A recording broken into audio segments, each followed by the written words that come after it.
She was just the discreet, silent babysitter, invisible in the midst of the elite. But that night he looked at her as if he saw something no one had ever seen. In front of everyone, the billionaire who lived surrounded by women chose her. If you like love stories and romance, watch until the end, subscribe to this channel, and leave a comment saying where you're listening from. Let's continue. She should never have been there. The party was for millionaires, construction company heirs and politicians dressed in satin and lies, in the heart of a mansion in Greenwich, Connecticut that seemed to have been built on graves or sins buried in the red soil of New England. A celebration of fortune and ego, where each crystal glass cost more than Isabel's monthly salary. At 23, she was accustomed to passing invisibly through the corridors of the Lancaster house. Her job was with the twins, Matthew and Michael, two motherless children, raised by a melancholy housekeeper named Mrs. Cecilia and a father who never descended from his own imported marble pedestal. Isabel didn't belong in that golden room, with silver cutlery brought from Europe, white orchids that cost more than her evening college tuition, nor the gazes that passed through her as if she were transparent. Just another employee in the silent machinery of that luxury fortress, until that moment that would change everything. She had been urgently summoned by the housekeeper as the night nanny, Joanna, had fallen ill with a severe flu. She wore a simple black dress borrowed from Mrs. C, tied her brown hair in a timid bun, and entered discreetly through the back wing, where staff circulated like efficient shadows. The event celebrated the merger of Lancaster Construction with a pharmaceutical group from Boston, a business that would move billions and further consolidate Damien's empire. But as she crossed the main hall to fetch the twins who should have been sleeping under the reflection of classical music, performed by a hired orchestra, and the bored eyes of the New York elite, something broke in time. Or someone discovered something they shouldn't have. Damien Lancaster saw her, not as just another employee, not as the nanny who cared for his children with sweetness and firmness, who helped them with homework and invented stories at bedtime, but as if she were the only real woman in that universe of social masks and calculated smiles. He was standing beside his fiancée, Heather Vanderbilt, a cold heiress to the Boston Pharmaceutical Company, a 30-year-old woman with ice eyes and a smile that never reached her heart. The wedding was scheduled for December. It would be the union of the year, cover of all society magazines. Her matrimonial contract worth more than the GDP of some countries. Damien was holding a glass of Dom Perignon champagne when his eyes found Isabel crossing the hall. For a moment, everything stopped.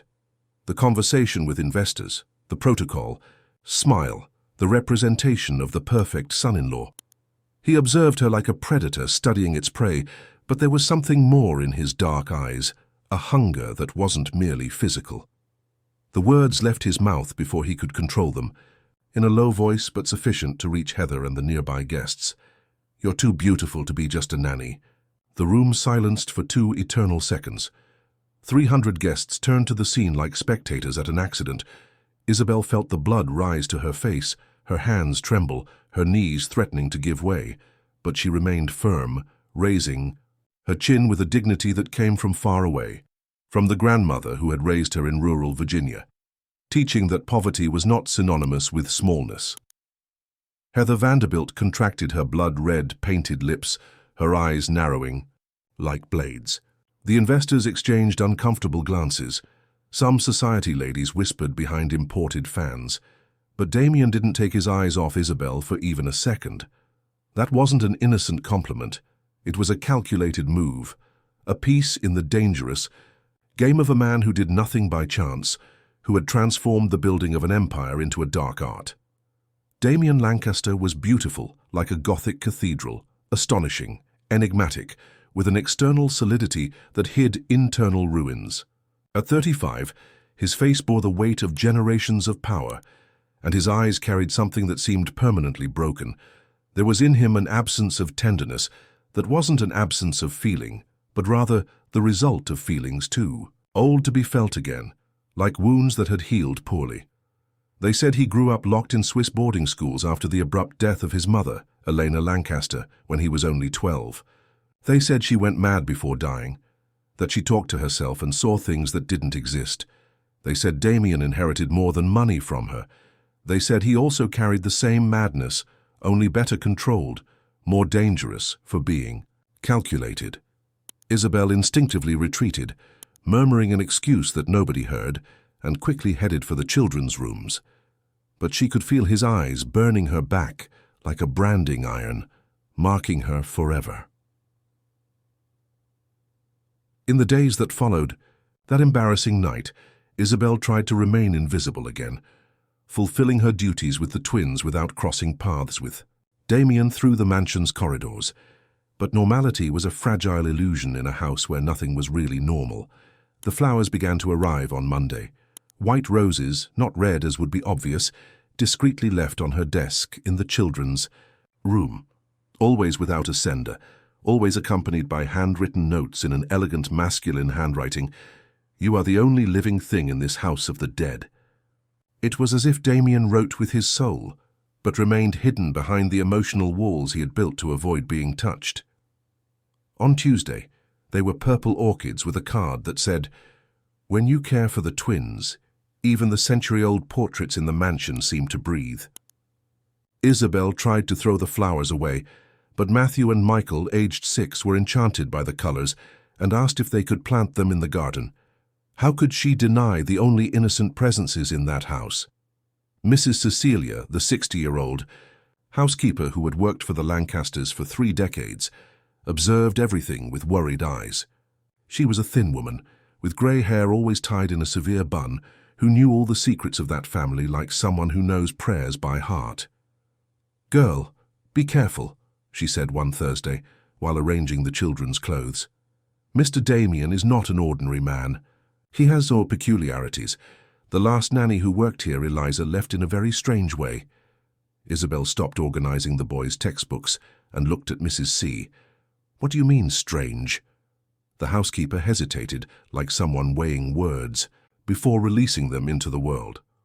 She was a pretty girl, intelligent, graduated in education from NYU. She took very good care of the children. They adored her. But after a few months she started acting differently, talked to herself, had nightmares, woke up screaming in the middle of the night, said she felt someone watching her, that she found strange things in her room. What kind of things? Love. Letters, expensive gifts, photographs of her sleeping. Mrs. C's voice lowered to a whisper. One day she simply vanished, left all her clothes, all her belongings, only took her purse. Never came back, never sent word. Mr. Damien said she had resigned, but I never saw any resignation letter. Isabel felt a shiver run down her spine. The flowers on her desk took on a darker meaning. "And what do you think happened to her?" Mrs. C discreetly crossed herself.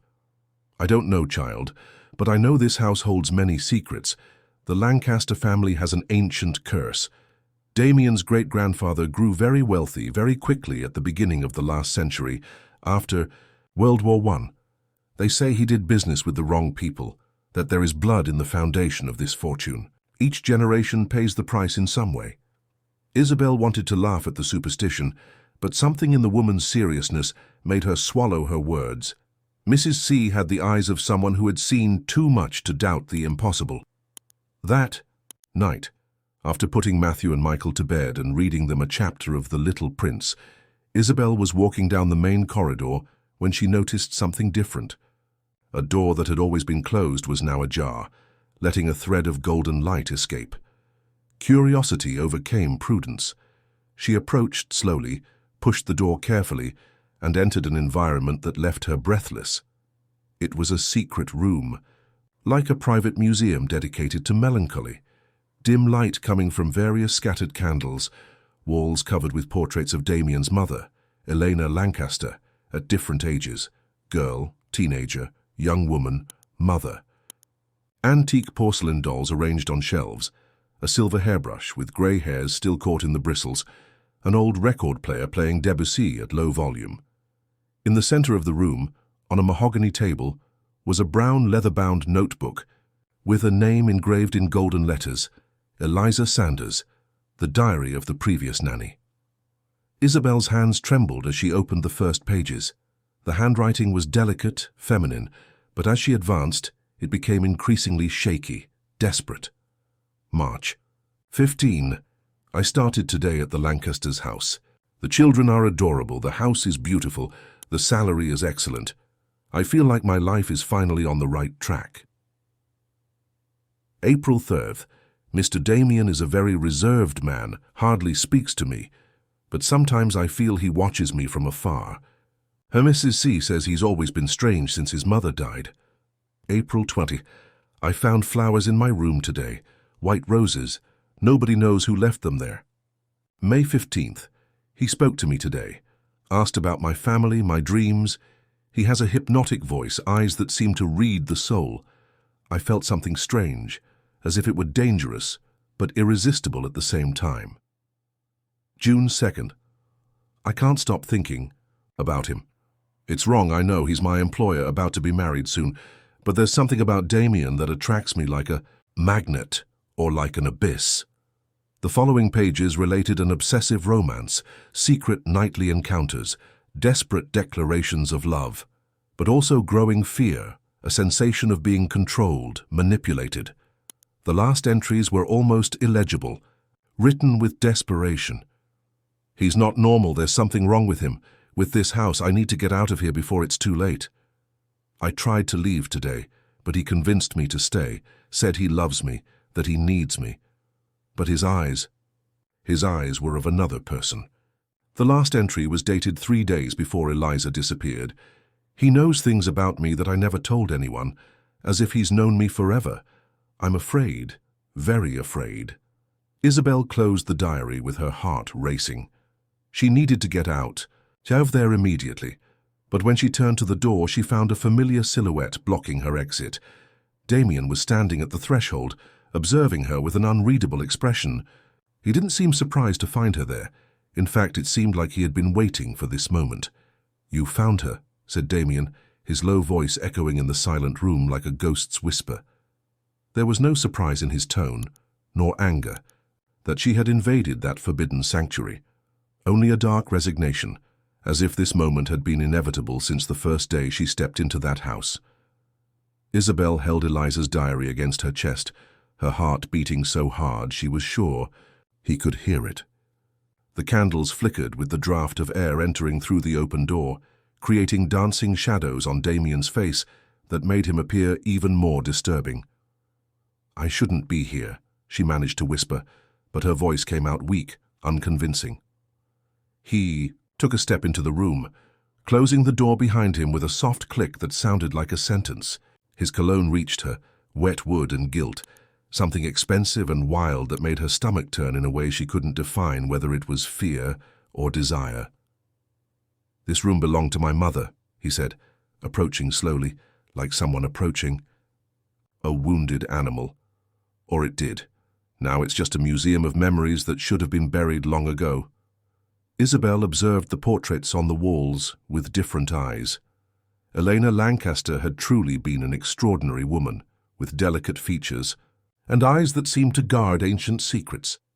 In the more recent portraits, shortly before dying, there was a profound sadness in that gaze, a melancholy that seemed to consume her soul.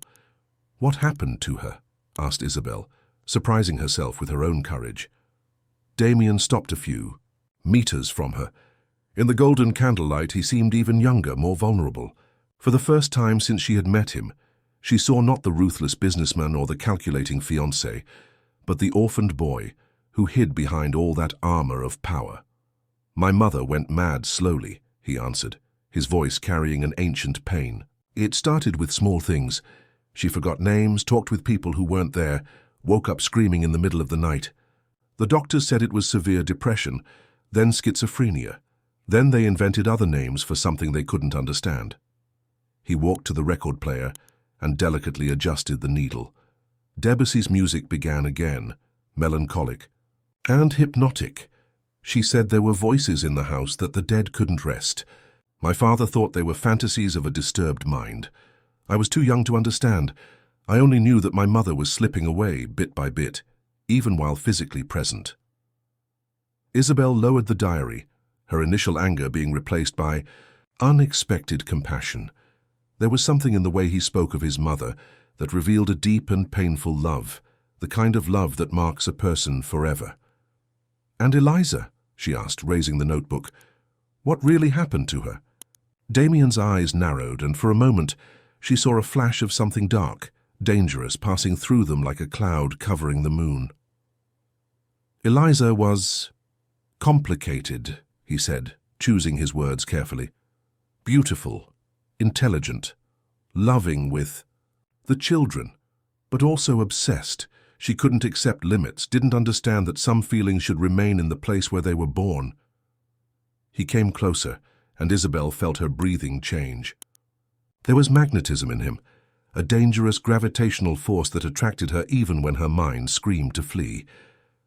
She fell in love with me, continued Damien, now so close that she could see the small scars on his face, marks of a childhood. That hadn't been as golden as the family money suggested. And I allowed myself to be carried away. It was a mistake that cost everyone dearly. Where is she now? I don't know. The answer came too quickly, too automatically.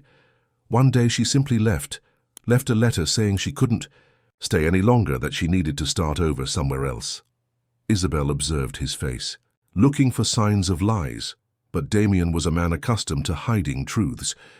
If there was deception in his words, it was well disguised. And you? He asked, changing the focus of the conversation with the skill of an experienced predator. What are you doing here, Isabel? Why did you look for this room? The way he said her name made something contract inside her. There was a dangerous intimacy in those syllables, as if he had pronounced them 1,000 times in thought before saying them aloud. The flowers, she admitted, hating herself for being so transparent. The notes. Mrs. C told me about Eliza, and I needed to know. Damien smiled, but it wasn't a comforting smile. It was the smile of someone who had just confirmed a suspicion. And now that you know, will you leave too? Will you leave me alone with my ghosts and my guilt? There was challenge in his voice, but also plea, as if he were testing her and begging at the same time, wanting her to be strong enough to stay, but expecting her to be intelligent enough to leave. Isabel looked around the room once more. Helena Lancaster's portrait seemed to observe her with approval or condemnation. She couldn't decide which. The porcelain dolls had expressions eternally sweet and eternally melancholic. The music continued playing, creating a soundtrack for that moment that would change everything. I should, she whispered. I should run from this house and never look back. But you won't, said Damien, and it wasn't a question. He extended his hand to her, and Isabel saw that it trembled almost imperceptibly.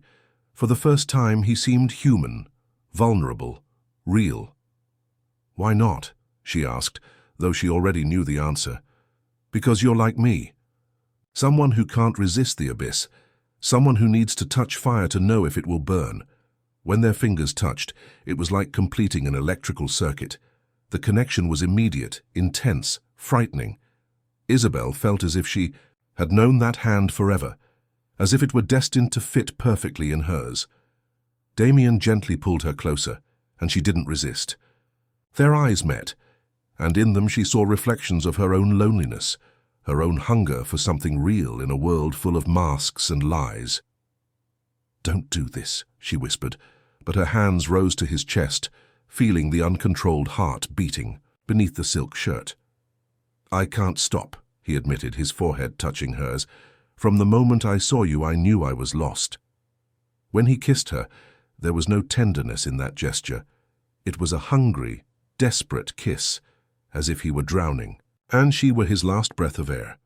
There were years of solitude in that kiss, decades of repressed feelings exploding at once. Isabel responded with the same intensity, forgetting who she was, where she was, all the reasons why this was a terrible idea. But reality is cruel to dreamers. Isabel abruptly pulled away, pushing him with enough force to break the enchantment of that moment. Her chest rose and fell rapidly, and she could still taste him on her lips, sweet and dangerous like poison. No, she said, her voice firm despite the internal earthquake.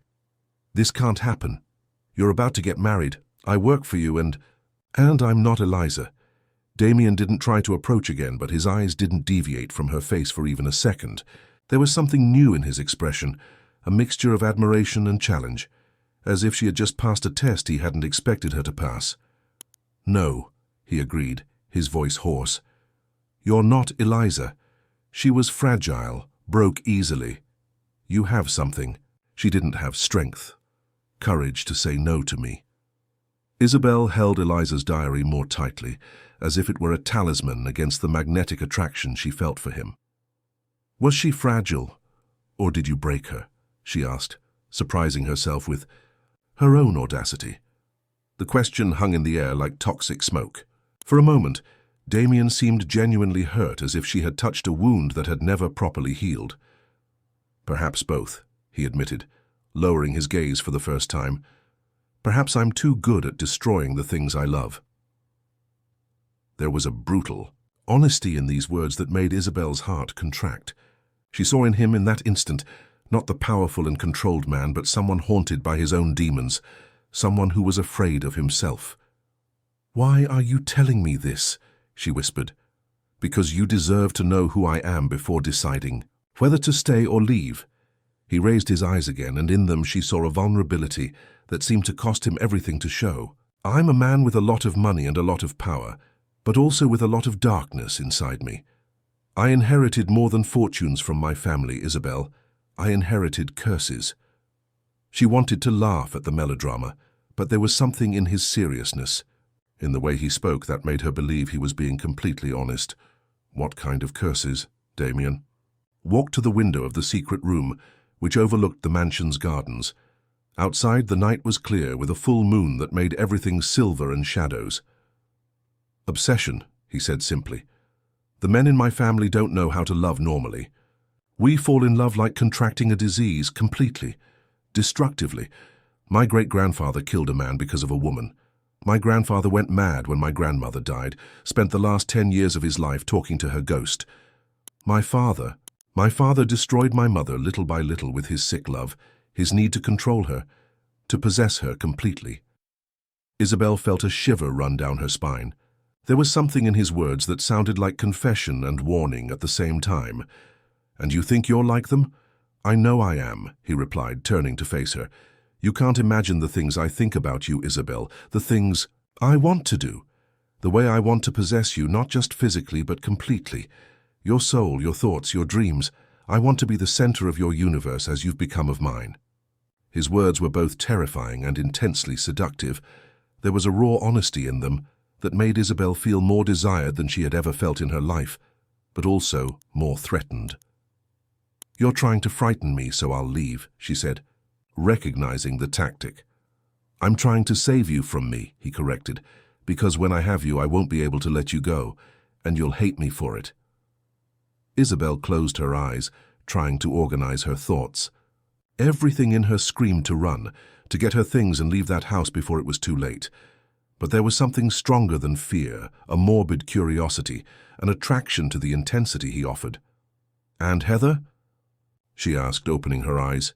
"Your fiancé?" Damien's face hardened at hearing the name. "Heather is a business transaction, an agreement between families that benefits the businesses of both sides. She knows that.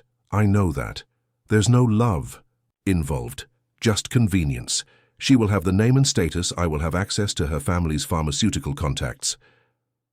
"And that's enough for you? A lifetime of marriage without love?"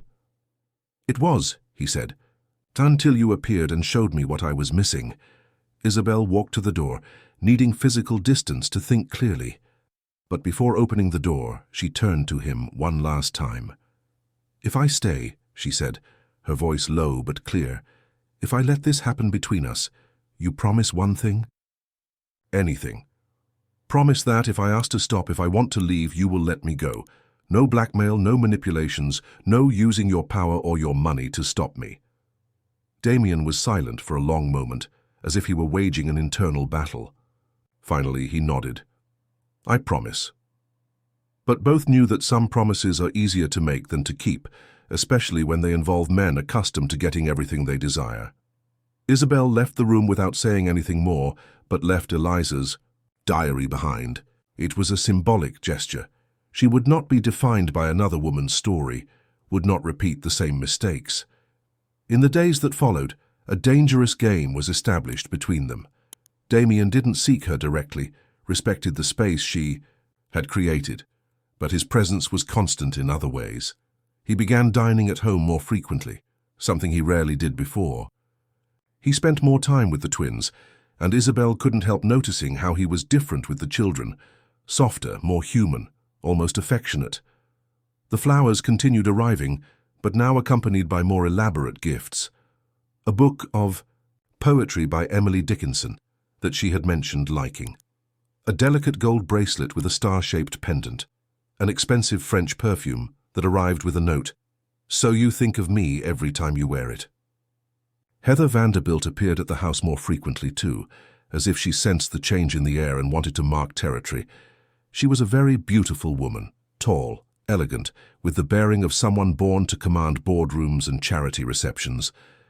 But there was coldness in her blue eyes, a calculating determination that made Isabel understand why that marriage was more business than romance. "You must be the new nanny," said Heather one afternoon, finding Isabel in the garden with the twins. Her voice was polite, but there was something sharp at the edges.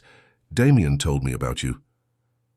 "I hope he spoke well," replied Isabel, keeping her voice neutral while helping Matthew build a sandcastle. "Oh yes. Said you are very dedicated to the children." Heather smiled, but the smile didn't reach her eyes. "It's important that staff know their place, don't you think?" The message was clear: keep away from my future husband. Isabel merely nodded, pretending not to catch the veiled threat. But some storms are inevitable, no matter how many umbrellas we try to open against them. The storm arrived on a Friday night, when New York was being lashed by a torrential rain that transformed streets into rivers and made the Lancaster mansion seem even more isolated from the outside world. Isabel had put the twins to bed earlier, as they were frightened by the thunder. After telling 3 stories and leaving them sleeping deeply, she went down to the kitchen to prepare some tea.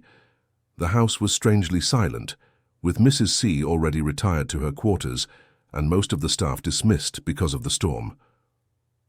That's when she saw him, standing on the covered back veranda, observing the storm as if it were a personal spectacle mounted for his entertainment. Damien wore only a white dress shirt with rolled-up sleeves and dark pants, but he was soaked, as if he had walked in the rain for pleasure. "You'll catch pneumonia," she said, approaching with a towel in her hands. He turned, and she could see that his eyes had a different intensity, almost wild. There was something primitive in the way he looked at her, as if all layers of civilization had been washed away by the rain.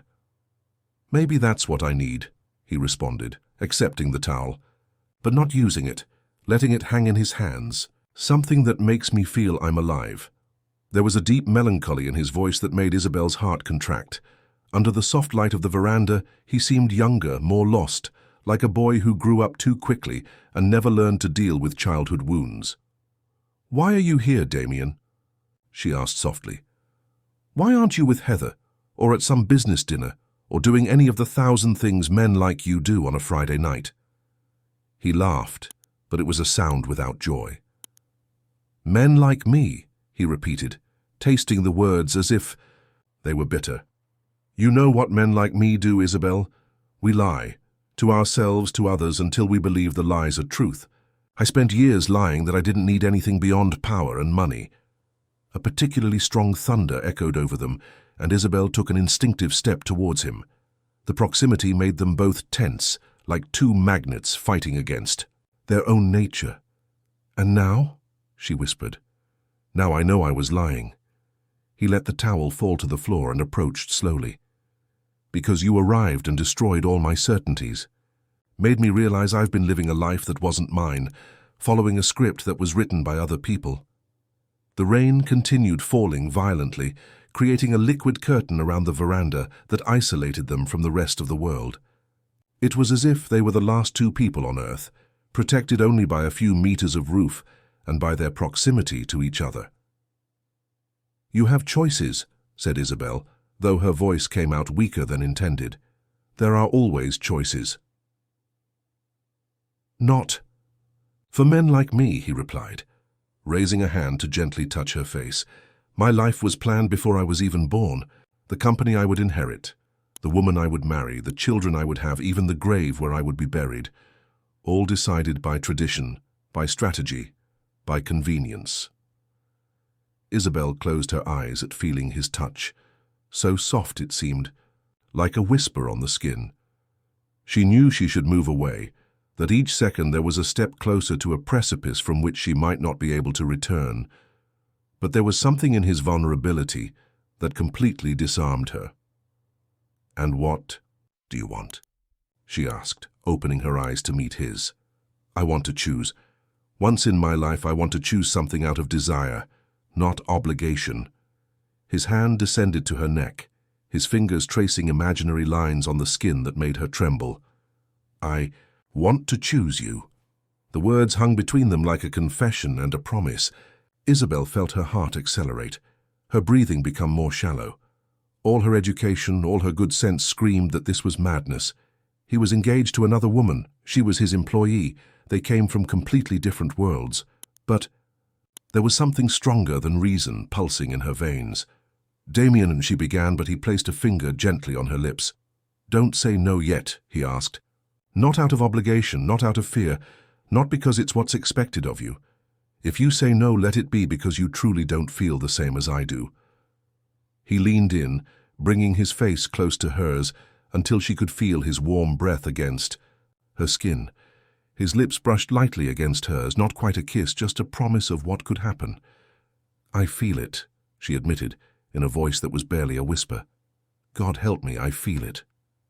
It was as if a dam had broken. Damien kissed her with a hunger that spoke of months of restraint, of sleepless nights thinking of her, of a passion that had grown in the shadows until it became impossible to ignore. Isabel responded with equal intensity, her hands tangling in his wet hair, pulling him closer as if she wanted to merge with him. The kiss tasted of rain and desperation, of something forbidden and therefore more intense. When they finally separated, both were breathless, looking at each other as if they saw ghosts. "Come with me," he said, extending his hand. Isabel looked at that extended hand, knowing it was the point of no return.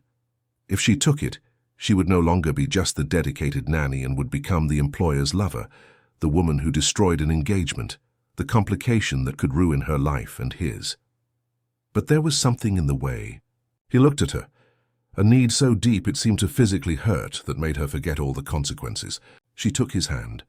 He led her through the main corridor of the house, passing by portraits of generations of Lancasters who seemed to judge them from the heights of their golden frames. They climbed the marble staircase, their steps echoing in, the silent vastness of the mansion like accelerated heartbeats. His room was austere despite the evident wealth. Double bed with a mahogany structure, antique furniture, an extinguished fireplace that projected dancing shadows on the walls. But what most impressed Isabel was the quantity of books, stacked on shelves that covered almost all the walls. It was the room of a man who sought answers in places where perhaps they didn't exist. Damien turned to her in the middle of the room, and for a moment they just looked at each other. There was still time to turn back, to pretend that moment. On the veranda had been just a momentary lapse of judgment, but when his eyes met hers, Isabel saw there was no going back. "Are you sure?" he asked, and there was a tenderness in the question that surprised her. In response, she approached and began unbuttoning his wet shirt, her fingers trembling slightly but determined. He covered her hands with his, stopping the movement. "If we do this," he said, his voice hoarse, "there will be no way to pretend it didn't happen. I won't be able to pretend you are just another employee, and you won't be able to forget me." "No," she replied. "And will you be able to forget Heather?" He smiled, but it was a sad smile. Heather was never really here to be forgotten. She was always just an idea, a concept, not a person. "You are real, Isabel, dangerously real." Outside, the storm continued raging, but inside that room, when they finally surrendered to each other, there was only silence and broken breaths, bodies discovering each other with an urgency that spoke of ancient hunger finally sated. Dawn arrived cruel and merciless, as it always arrives after nights that change everything. Isabel awakened alone in Damien's bed, wrapped in sheets that still held his cologne and the memory of what had happened. For a moment, she allowed herself to stay there, closing her eyes and reliving each touch, each whisper, each moment of total surrender she had shared with him. But reality has a habit of knocking at the door precisely when we least want to receive it. The sound of voices on the floor below made her jump out of bed, quickly dress and descend through the back of the house, hoping to reach the twins' room before anyone noticed her absence. She had no luck. Heather Vanderbilt was in the morning. Living room, having coffee and leafing through a decoration magazine, as if she were the owner of that house. She wore a pink-tailored suit that cost more than Isabel's annual salary, and her blonde hair was perfectly arranged, despite the relatively early hour. "Good morning," said Heather, raising her eyes from the magazine with a smile that didn't reach her eyes. "What an agitated dawn, don't you think? The storm was terrible." Isabel felt her blood freeze. There was something in the way Heather pronounced the word agitated that suggested knowledge, a veiled threat wrapped in social politeness. "Yes," replied Isabel, trying to keep her voice neutral. "The children were frightened by the thunder. I had to stay with them until late." "Of course," agreed Heather, turning her attention back to the magazine. "It's important to take good care of the children. After all, that's what you're here for, isn't it?" The message was clear, and Isabel felt a shiver run down her spine. She murmured an excuse and quickly headed for the twins' room, where she found Matthew and Michael already awake, playing quietly with their toys. "Miss Izzy!" shouted Matthew, running to hug her. "You disappeared yesterday. We looked for you." After the thunder stopped, Isabel hugged the boy, feeling a pang of guilt. The children depended on her, trusted her, and she had spent the night in their father's arms when she should have been making sure they felt safe. "I'm sorry, sweetheart," she said, kissing the top of his head. "Miss Izzy had to resolve some things, but I'm here now." Michael, always more observant than his brother, studied her face with his intelligent eyes.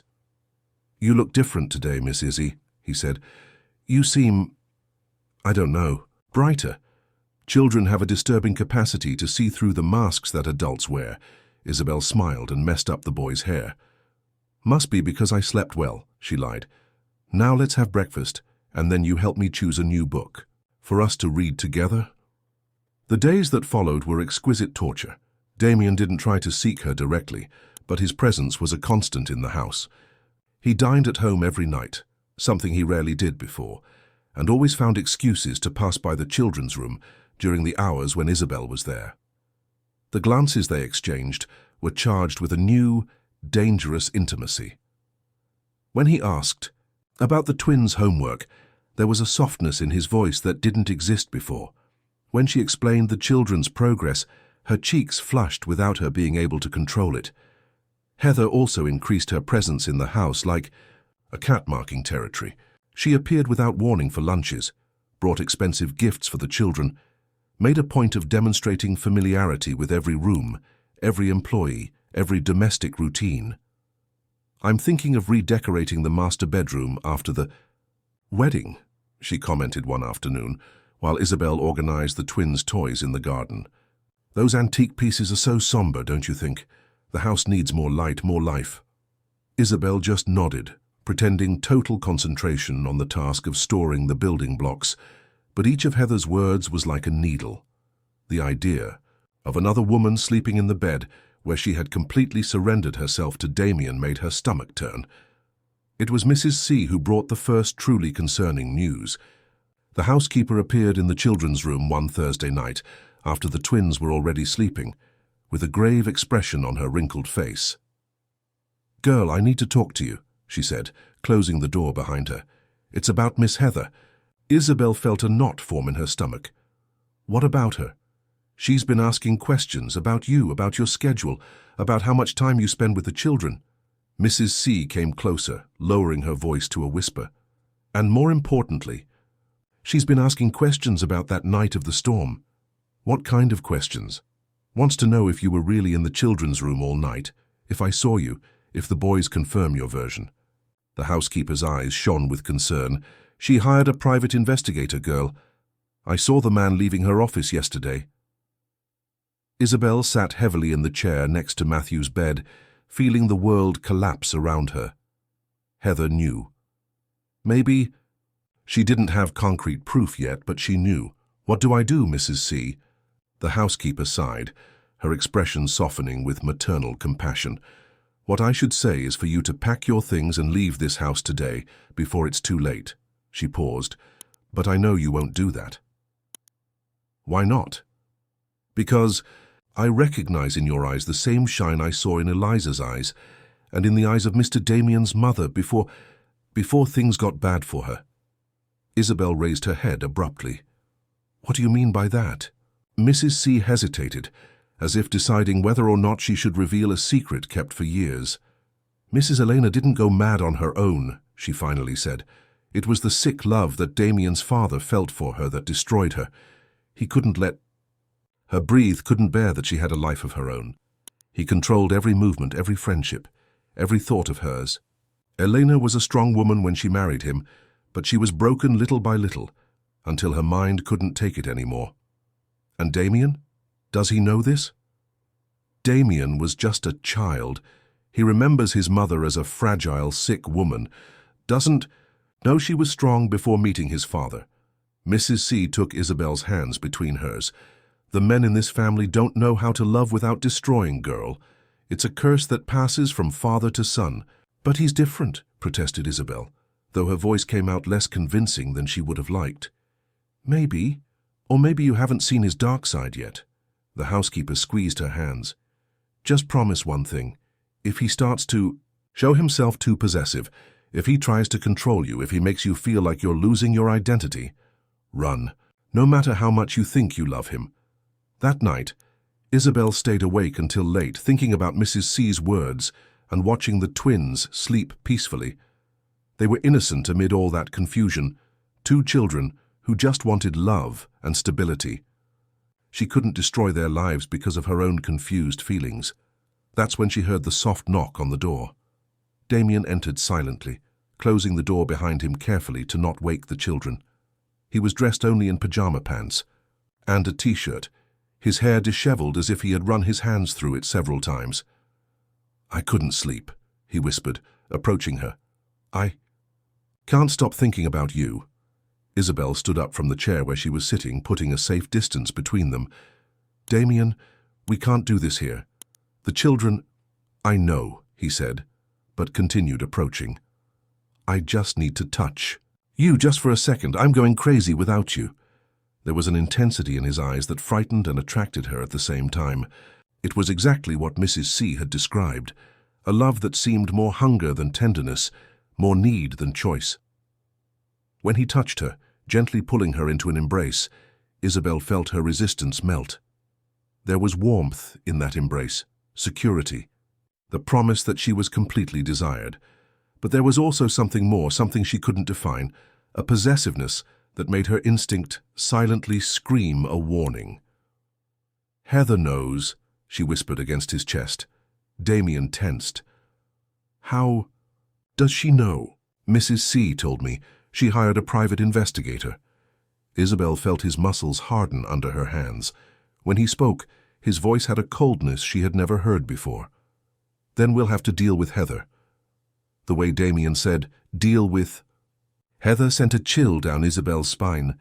There was something dark in those words, a promise of action that she wasn't sure she wanted to know about. She moved away from him, studying his face in the soft light that entered through the children's room window. "What do you mean by that?" she asked, her voice lower than a whisper. Damien ran his hands through his hair, a gesture she was beginning to recognize as a sign of internal stress. When he looked at her again, there was something different in his eyes, something colder, more calculating. "Heather is a practical woman," he said. "She didn't marry me for love, but for convenience. If we offer adequate compensation, an exit that keeps her reputation intact, she will agree to break off the engagement. You talk about her as if she were a business transaction." "Because that's exactly what she is," he replied without hesitation. "Heather always knew our marriage would be just an agreement. The difference is that now I've found a reason to break that agreement." There was a coldness in the way he spoke that left Isabel uncomfortable. It was as if she was seeing for the first time the ruthless businessman who hid behind the passionate lover. And if she doesn't accept? Insisted Isabel. If she makes everything public? Your reputation, your business? Damien smiled, but it wasn't a comforting smile. Heather is too intelligent to destroy something that can also harm her. If she makes it public that I cheated on her, she'll also have to admit she was cheated on. Women like Heather don't survive social scandal. Cheated on her. Isabel moved even further away. You were engaged to her, Damien. If anyone was cheated on here, it was her. Technically, yes, he admitted, but his voice carried no remorse. But I never promised love to Heather, never pretended to feel something I didn't feel. Our agreement was always clear.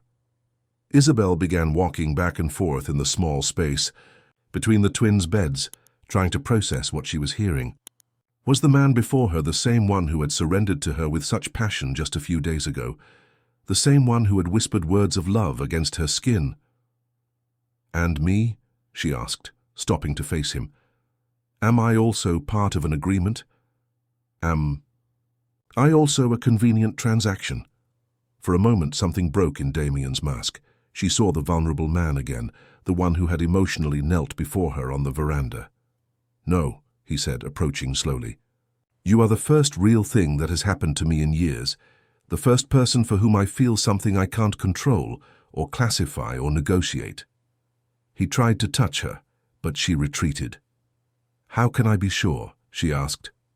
How do I know I won't end up like Eliza, or like your mother, or like Heather when she's no longer useful? The question hung in the air like an accusation. Damien remained motionless, and for the first time since she had known him, Isabel saw something that seemed like fear in his eyes. You think I would harm you? He asked, his voice almost inaudible. I don't know what to think, she admitted. Mrs. C told me about your family, about the pattern of destructive relationships, and now you talk about dealing with Heather, as if she were a problem to be solved, not a person. Damien sat heavily in the chair she had occupied moments before, covering his face with his hands. When he spoke, his voice was laden with an exhaustion that seemed to come from long ago. Maybe she's right, he said. Maybe I am exactly like my father, like my grandfather. Maybe I don't know how to love without destroying. There was so much pain in these words that Isabel's heart contracted. She wanted to run to him, wrap him in her arms, tell him everything was okay, but an internal voice which sounded suspiciously like Mrs. C warned her to keep her distance. What really happened with Eliza? She asked. The whole truth, Damien. Did she leave of her own will? He raised his head, and the look he directed at her was full of something that seemed like ancient guilt. I didn't physically hurt her, if that's what you're asking, he said slowly. But maybe I did something worse. I isolated her from everyone else, made her believe that I was the only important thing in her life. When she tried to maintain contact with her family, with friends, I felt threatened, jealous. I began questioning her about every conversation, every outing, every smile she gave to other people. Isabel felt her stomach turn. And she accepted. This? At the beginning, she thought it was romantic, thought it meant I loved her so much that I couldn't bear to share her with anyone. Damien laughed bitterly. It's amazing how we can disguise possessiveness as love, isn't it? Continue. With time, she began to change. She became quieter, more nervous, stopped smiling spontaneously, started having nightmares, anxiety attacks. I told myself it was just work stress, that she was adapting to the new life. But deep down, I knew I was destroying her. Isabel approached, slowly, and sat on the edge of Michael's bed, maintaining distance but demonstrating she was listening. What made you realize you were wrong? One night I found her crying in the garden. When I asked what was happening, she said she didn't recognize herself anymore, that she had become a shadow of the person she used to be. Damien closed his eyes, as if the memory were too painful to face. That's when I realized I had done to her exactly what my father did to my mother. And then I fired her. The words came out simple, direct, brutal. I gave her enough money to start a new life elsewhere and said it would be better for everyone if she left. You didn't ask what she wanted. No, he admitted. Because I knew that if I asked, she would stay, and I knew that if she stayed, I would continue destroying her. So I made the decision for both of us. Isabel was silent for a long moment, processing everything she had heard. There was a brutal honesty in Damien's confession that was both comforting and terrifying. Comforting because it showed he was aware of his problems. Terrifying because it showed those problems were real. "And now?" she asked finally. "What prevents you from doing the same thing to me?" "Nothing," he replied, looking directly into her eyes. "Except the hope that this time it will be different, that you'll be strong enough to stop me when I start crossing lines, that you'll love me enough to save me from myself." It was an honest answer, but also frightening. He was, essentially, asking her to be responsible for controlling him, for being his moral conscience. It was too much weight for any relationship to bear. "That's not fair," she said. "I can't be responsible for your choices, Damien. Each person has to be responsible for themselves." "I know," he agreed, "and maybe that's why you should leave. Maybe Mrs. C is right, and I'm beyond redemption." Isabel studied his face, looking for signs of the emotional manipulation he had used with Eliza, but all she saw was genuine weariness, a deep sadness of someone who was really fighting against his own nature. A soft sound coming from Matthew's bed broke the tense silence. The boy had moved in his sleep, murmuring something unintelligible before returning to deep sleep. "The children," whispered Isabel, suddenly remembering where they were. "They can't grow up seeing this, Damien. They can't repeat the relationship, patterns they saw at home." Something changed in Damien's face as he looked at his sleeping children. His expression softened, a genuine tenderness replacing the dark intensity of the previous moments. "I never wanted them to go through what I went through," he said. "Growing up in a house where love was synonymous with pain, where one didn't know how to distinguish passion from possession." "Then you need to change," she said simply. "Not for me, not for Heather, but for them." Damien nodded slowly. "Will you stay?" he asked. "Not as my lover, not as something secret and complicated, but as someone who can help me be better." It was a strange proposal, full of nuances that Isabel wasn't sure she completely understood. But there was something in his vulnerability that touched her heart. But the universe has the cruel habit of not waiting for us to resolve our internal dilemmas before forcing us to action. The bomb exploded on a Monday morning when Isabel arrived at work to find Heather Vanderbilt in the living room, not alone this time, but accompanied by a middle-aged man wearing a grey suit and carrying a leather briefcase. "Ah, Isabel," said Heather with a smile that could cut glass. "Good that you arrived. I'd like to introduce you to Mr. Carlos Mendoza, private investigator. We have some questions for you." Mrs. C was standing in the corner of the room, her face pale and her eyes full of silent apologies. Damien was visibly absent, probably on one of his frequent business trips, leaving Isabel alone to face this ambush. "I don't understand," said Isabel, trying to keep her voice firm despite the heart that beat like a war drum in her chest. "Why would a private investigator want to talk to me?" "Please, sit down," said Mendoza, indicating a chair as if he were the owner of the house. He was a man of common appearance, with small, intelligent eyes that seemed to register every micro-expression, every involuntary gesture. "I'm investigating some irregularities related to the behavior of staff in this house." Isabel sat down, crossing her hands in her lap to disguise the trembling. Heather observed every movement with the attention of a predator studying its prey. "On the night of November 15th, continued Mendoza, consulting a notebook, "there was a significant storm in New York. You were on duty to care for the children, correct?" "Yes," replied Isabel. "The twins were frightened by the thunder. I spent the night in their room." "The entire night?" Heather leaned forward, her eyes shining with cruel satisfaction. "Because, you see, it's interesting." Mr. Mendoza spoke with some of the security staff from the estate. They have cameras in the common areas of the house.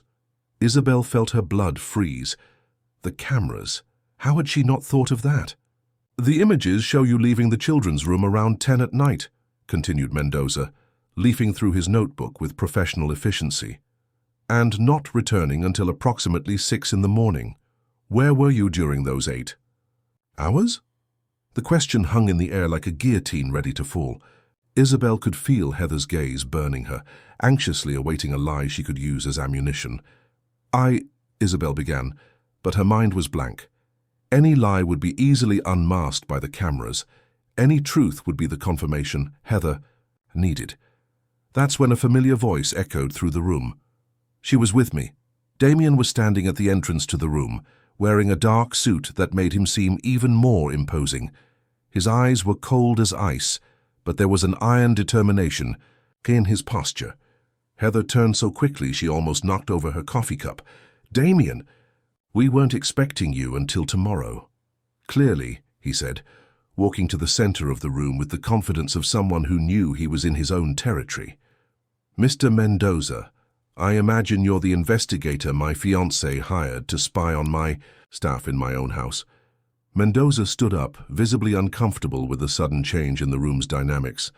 "Mr. Lancaster, You were just nothing," interrupted Damien, his voice carrying all the authority of generations of power.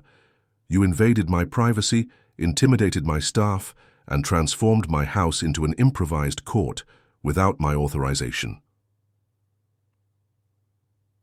Heather stood up too, trying to regain control of the situation. "Damien, I can explain. There were rumors." "Rumors?" Damien laughed, but it was a sound without humor. "You hired an investigator to confirm rumors."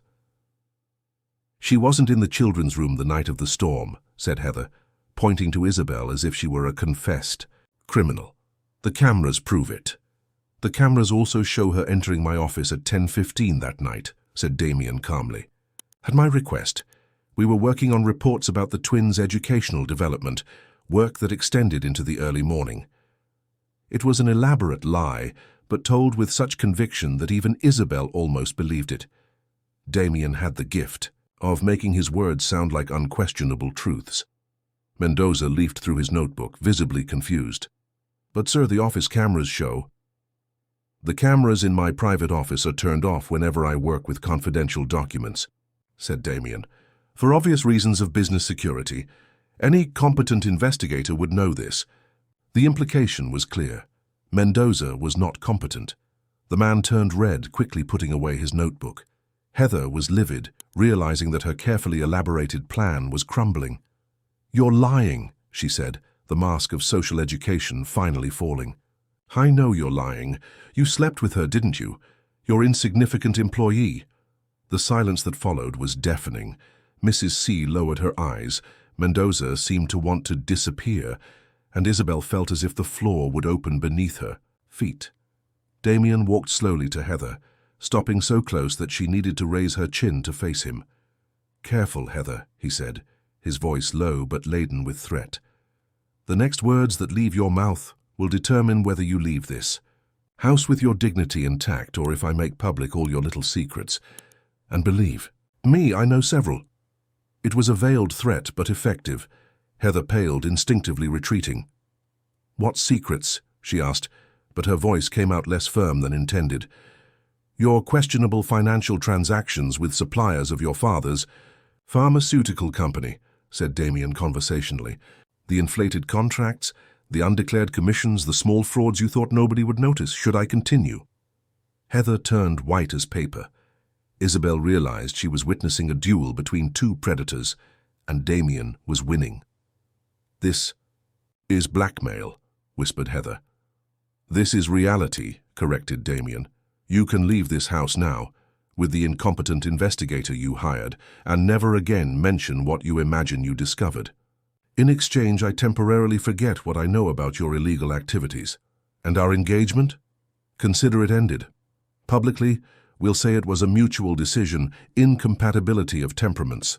Your reputation remains intact, your business isn't affected, and we all move forward with our lives." Heather looked around the room, seeking support that didn't exist. Mendoza was already storing his papers, clearly anxious to exit that embarrassing situation. "And if I refuse?" Damien smiled, but it was a smile that promised destruction. "Then we'll discover together how far my influence extends in New York and Boston business circles. I'm sure it will be educational." Heather picked up her purse with abrupt movements, anger and humiliation fighting for space on her perfectly made-up face. "You'll regret this, Damien," she said, heading for the door. "Men like you always regret choosing passion instead of reason." "Maybe," he agreed, "but at least I won't regret having been a coward." Heather left slamming the door, followed by Mendoza, who murmured unintelligible apologies. The silence that remained in the room was thick, laden with unresolved tensions and consequences not fully understood. Mrs. C was the first to move, heading for the kitchen with a murmur about needing to prepare lunch. It was her discreet way of giving privacy for the conversation that would inevitably follow. Damien turned to Isabel, who was still sitting in the chair, processing everything that had happened. "You lied for me," she said. "I lied to protect."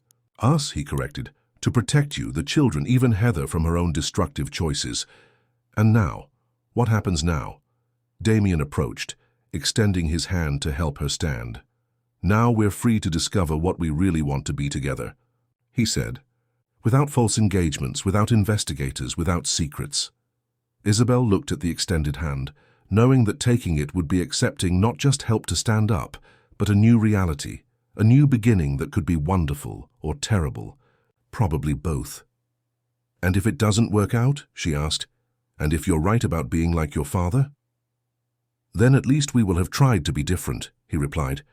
"And you will have the freedom to leave when you want, without blackmail, without manipulations."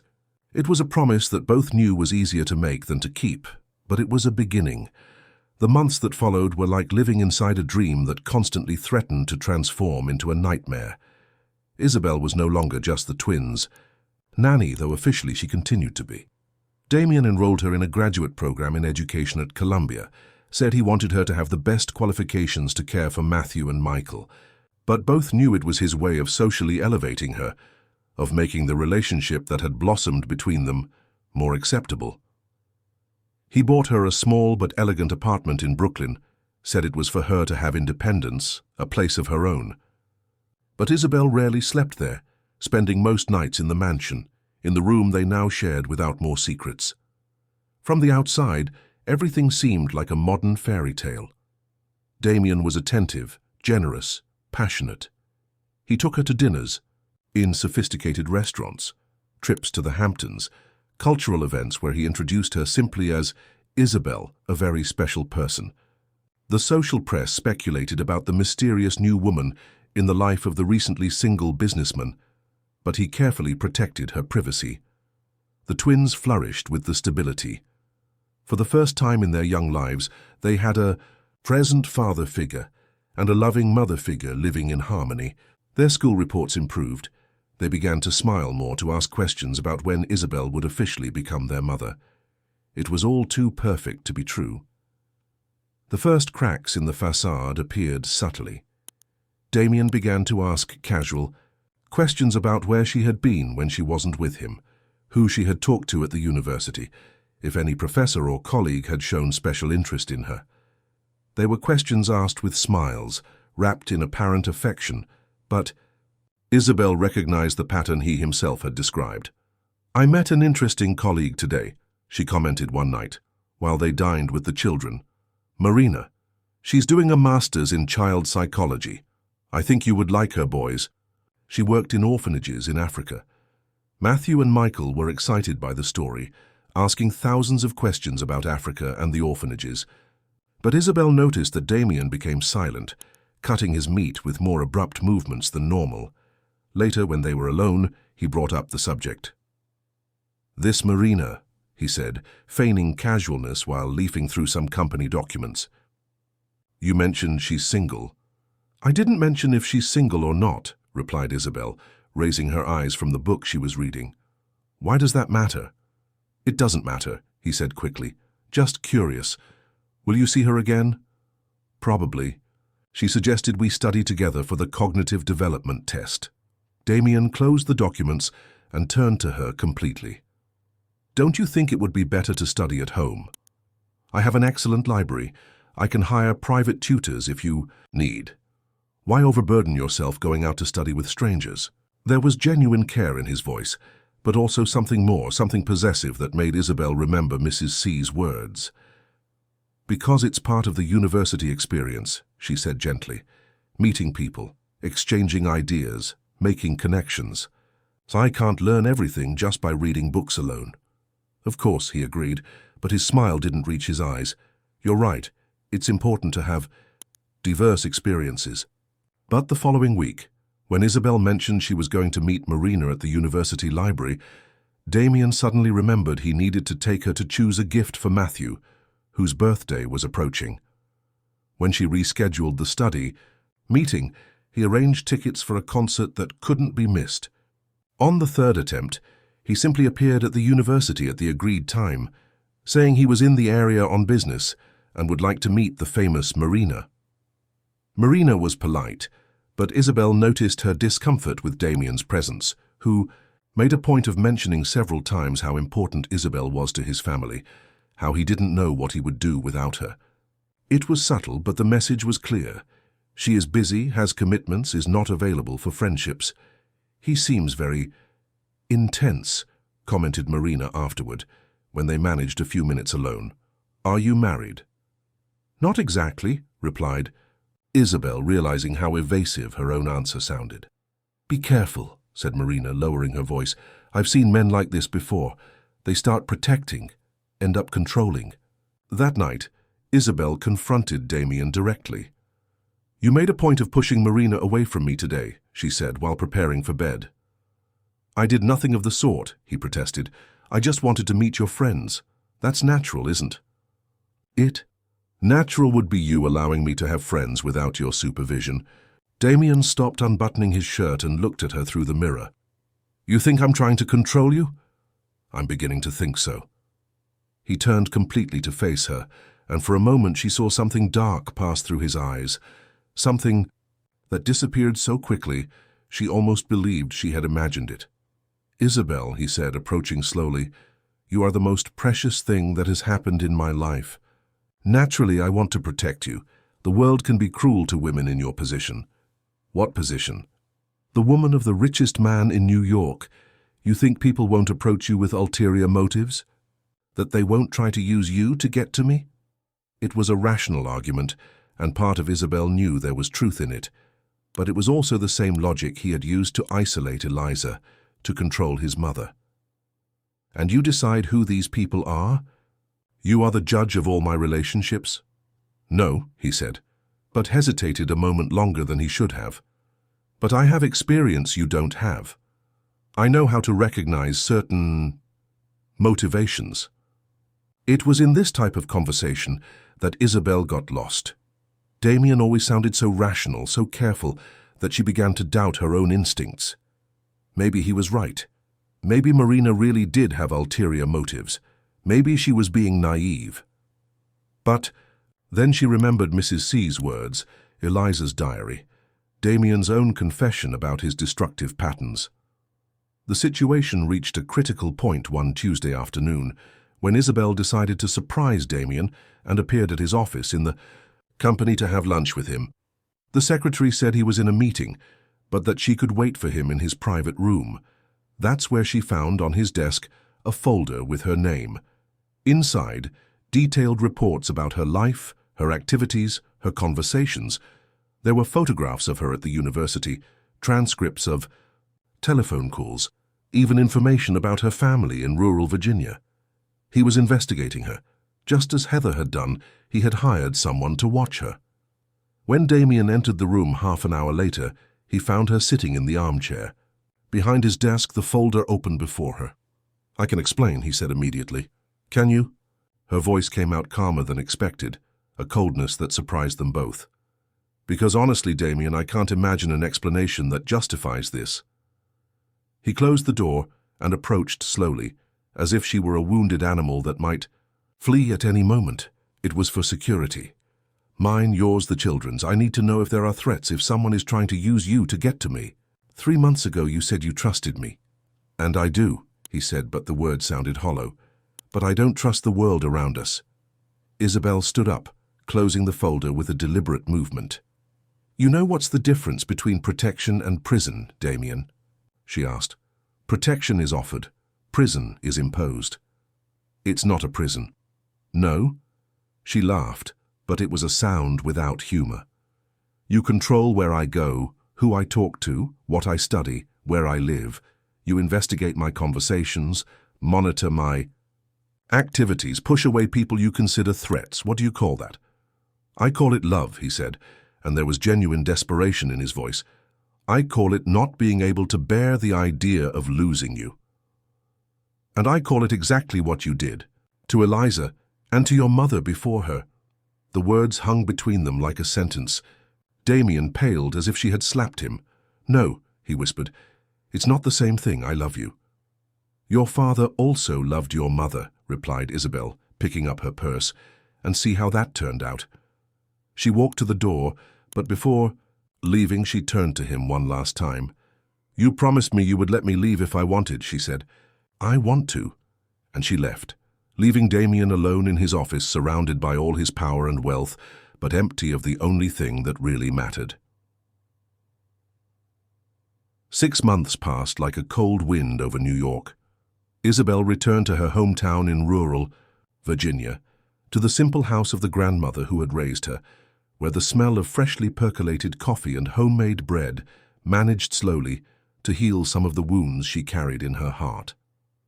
She worked as a teacher in the municipal school, tended the garden at the back of the house, woke up every morning without feeling the weight of gazes that evaluated her every movement. But there were nights when she awoke with an accelerated heart, dreaming of dark eyes and whispered promises, of the touch of hands that knew every inch of her skin. There were mornings when she picked up her cell phone to call the twins, to know if they were okay, if they missed her, if they wondered why she had disappeared from their lives so abruptly. Damien didn't try to contact her. Not a call, not a message, not flowers sent as in the old days. It was as if he finally respected her decision, as if he fulfilled the promise to let her leave without manipulations or blackmail. Or perhaps he had simply moved on to the next obsession, found a new Eliza to break and remodel. The truth arrived, through Mrs. C in an unexpected call one September afternoon. "Girl," said the housekeeper, her voice laden with concern, "I need to talk to you about Mr. Damien." Isabel felt her heart involuntarily accelerate. "Is he okay, and the children?" "The boys are fine, physically, but they ask for you every day. Michael even made a drawing for you in case you come back." Mrs. C's voice trembled slightly. "Mr. Damien, he's not well at all." "What do you mean?" After you left, he fired all the investigators, burned all the reports he had on you. Said he didn't want anything more that violated your privacy." Mrs. C paused. "But he also stopped eating properly, stopped sleeping, spends the nights walking, around the house like a ghost, hasn't shown interest in any woman again, refuses all social invitations." Isabel closed her eyes, trying not to let concern take over. "He'll be fine, Mrs. C. Men like Damien always end up fine." "So no, girl, you don't understand. He started therapy, twice a week with a psychiatrist specialized in personality disorders. Said he wants to understand why the men in his family destroy what they love." This did surprise Isabel. Damien Lancaster, the man who controlled business empires, admitting he needed psychological help. "Did he ask you to call me?" "No," admitted Mrs. C. "So in fact, he expressly forbade me from contacting you. Said you made your choice and he must respect that. But I can't stand to see that family destroying itself anymore, girl. And you were the only person who managed to make that house seem alive again." "Mrs. C, there's one more thing. He found his mother." Isabel almost dropped the phone. "What? Do you mean? Wasn't she dead?" "She was interned in a private psychiatric clinic in upstate New York for more than 20 years. His father falsified the death certificate, told the boys she had died so he wouldn't look for her." The housekeeper sobbed softly. "Elena is well, girl, medicated, stable. Her madness wasn't genetic, it was the result of the emotional abuse she suffered. With proper treatment, she managed to partially recover." Isabel sat heavily in the kitchen chair, trying to process all this information. And how did Damien discover? Through therapy? The psychiatrist asked him to investigate his own family history, and he found discrepancies in the death certificate. It took months, but he managed to locate his mother. Mrs. C paused. He's reorganizing his whole life, girl. Sold half the business to dedicate more time to his children, moved to a smaller and cozier house, fired all the staff who didn't treat employees with respect. And is he happy? No, replied Mrs. C honestly. He's at peace with himself for the first time in his life, but he's not happy. How could he be without you? That night, Isabel couldn't sleep. She walked through the small town, passed by the church where she prayed as a child, sat in the little square where she played during school vacations. Everything seemed smaller, simpler than she remembered. There was a good life waiting for her there, with people who had known her forever, without complications or soap opera dramas. But there was also a life in New York, with 2 children who called her Miss Izzy and drew for her, with a man who perhaps finally was learning the difference between loving and possessing. The final decision came through a letter that arrived 3 weeks after Mrs. C's call. It wasn't from Damien, but from Matthew and Michael, with colourful drawings and words written in shaky, childish handwriting.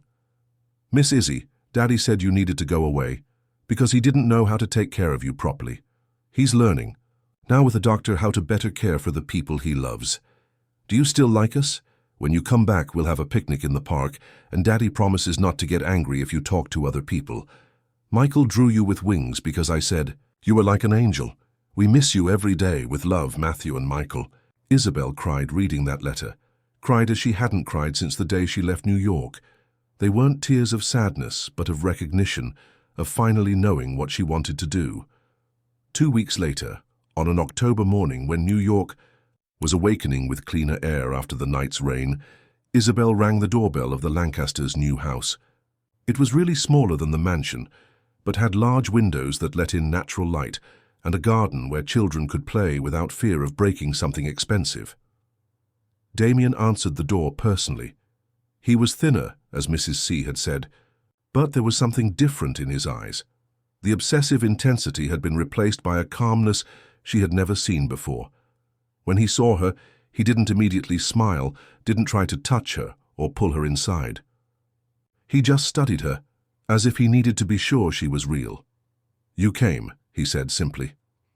I received a very persuasive letter from 2 insistent boys, she replied, trying to keep the tone light despite the heart that beat uncontrollably. They wrote without me knowing, said Damien quickly. I didn't ask them to do it. I know Mrs. C told me some things about the therapy, about your mother, about the changes you made. Damien lowered his eyes, as if he were ashamed. I didn't make those changes to try to win you back, he said.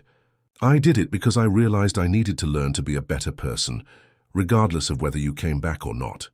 There was a simple honesty in these words that touched Isabel's heart more deeply than all the passionate declarations he had made in the past.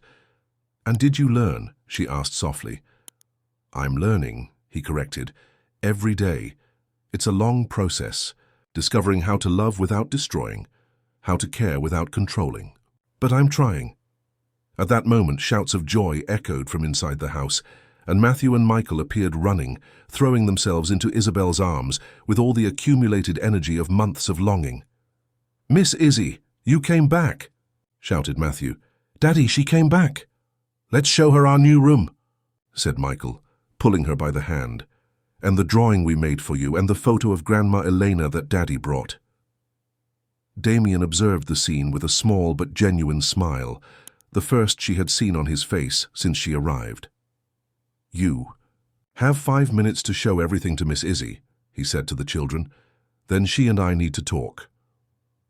When they finally were alone in the simple but cozy living room, Damien sat in the armchair opposite the sofa where she had settled, maintaining a respectful distance. Why did you come back? He asked. Because I realized that running away doesn't solve anything, she said, and because I believe people can change if they really want to. And if I haven't changed enough, if I still have impulses, to control, to possess, then you tell me when that happens and we deal with it together, like 2 adult people who respect each other. Damien was silent for a long moment. I love you, he said finally. But I learned that loving someone means wanting them to be happy, even if that happiness doesn't include me. And if it does, she asked, if my happiness includes you and your children and a life built together. He looked at her with cautious hope as if he didn't dare believe. Include?